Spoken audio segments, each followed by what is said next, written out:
Let's get to the real story. I want to talk to you about NAFTA without putting myself to sleep here or you. It's the North American Free Trade Agreement.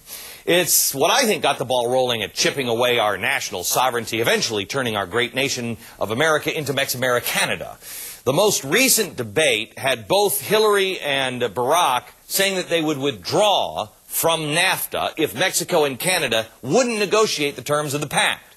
Here's the real story. This is nothing more than rhetoric. Neither the Democrats nor the Republicans are ever going to get tough when it comes to Mexico. It's a pack of dogs that have a lot more bark than bite. And here is a bit from Clinton and Obama talking NAFTA from their last debate. Watch this. I will say we will opt out of NAFTA unless we renegotiate it. And we renegotiate it on terms that are favorable to all of America. I think we should use the hammer of a potential opt-out as leverage to ensure that we actually get labor and environmental standards that are enforced. Environmental standards. Oh, good. Thank you, Obama. You know, you could sell this as hard as you like. Don't buy it. Listen to this. Last 14 years, during the duration of our little free trade agreement, America has actually gained 25 million new jobs. Some of these jobs, thanks to expanded trade with Mexico, you can give that to NAFTA. Back in 1994, the unemployment rate was 6.7. Today it's 4.9. I don't know how much NAFTA has to do with it, but blue-collar wages are up by, 11%. Okay? Here's my theory about what they're really doing. 70% of Americans, Democrats and Republicans, say they want the border under control. But we all feel that both parties, Republicans and Democrats, aren't doing it for some reason. Something in our gut says maybe they're in bed with Mexico. Now, you saw Clinton and Obama debating in Ohio. This is a state racked by job loss, so they talk tough on NAFTA. What are they saying in Texas? It makes them seem like, oh, they're so compassionate to labor. It allows them to make strong statements about Mexico. They hope that those things that they say will appeal to labor, okay? But those of us also watching will look at them and say, gee, maybe they're going to be tough on Mexico with NAFTA.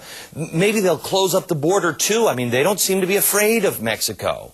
Don't be fooled. The Democrats will never do anything that makes them seem opposed to illegal immigration because that would go against the system that they themselves have built up to attack the Republicans. Talk is cheap.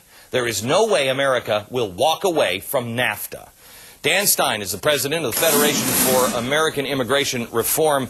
Dan, agree or disagree with me here? I mean, the primary reason we got into NAFTA in the first place, correct me if I'm wrong, was to stop illegal immigration.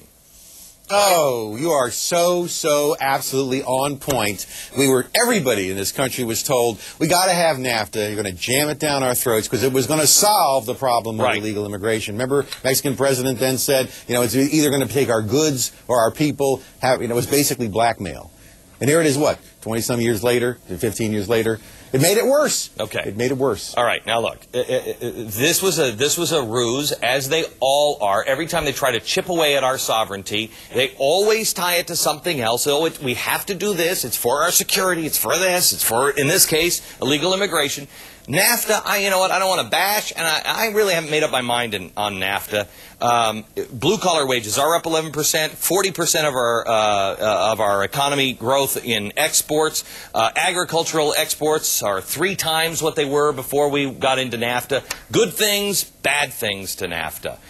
In a nutshell, what's your problem with NAFTA?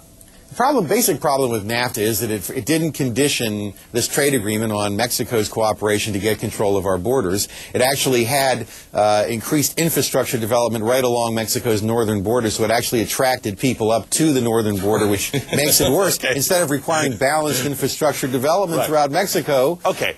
I got all those made problems. It worse. Again, those are the illegal immigration problems with NAFTA. That's not what they're even talking about. They're talking about that we've lost jobs. You know what? The steel from the Freedom Tower is being forged in Luxembourg. Those jobs are gone. NAFTA is here. It's gone. It's killed those jobs. Yeah, but the argument in Ohio is really it's a surrogate for Americans' economic insecurity about the future, Glenn. Where are the good jobs going to go if we're shipping all our manufacturing jobs overseas? We were promised that we were going to have this post-industrial information superpower economy, high value-added, major increase in income, you know, the kind of blue-collar wages you're talking about. Most of the new jobs that have been created since NAFTA have gone to foreign workers. Yeah.